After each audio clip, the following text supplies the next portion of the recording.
Pavlov's aim was to discover what caused saliva to flow. He rerouted the salivary ducts to the outside of his dog's cheek so that he could collect and measure the spittle. Perhaps he thought the production of saliva might be the result of a fixed nervous reflex, like a knee jerk. 5 минут 42 секунды. After taking many measurements of spittle, he confirmed that the dogs drooled automatically when their tongues touched food. He called the response the salivation reflex. 4,5. Хорошая собачка. Я предлагаю поменять собаку. But his work started to run into trouble. As his dogs became familiar with the experimental routine, they started to fill their cheek tubes before Pavlov had a chance to stimulate their tongues. The dogs were learning to anticipate food. Pavlov tried a new technique.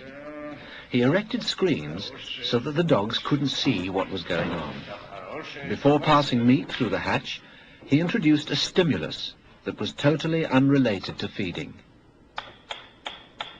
A ticking metronome.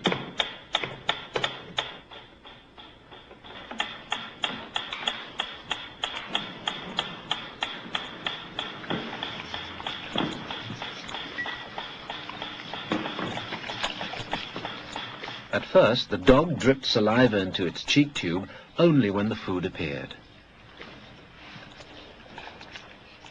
But after a number of trials, the dog began to connect the ticking with the arrival of meat.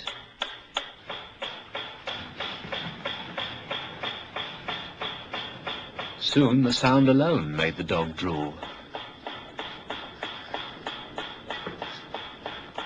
Eventually, the dog salivated as much to the ticking itself as it did originally to the presentation of food. Полная. Идите сюда. Что я говорил? He called this new response the conditioned reflex.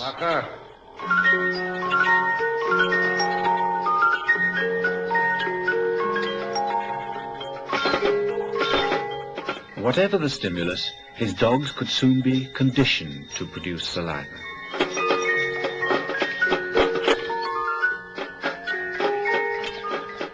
Pavlov believed that he had discovered how animals learned, even in the wild.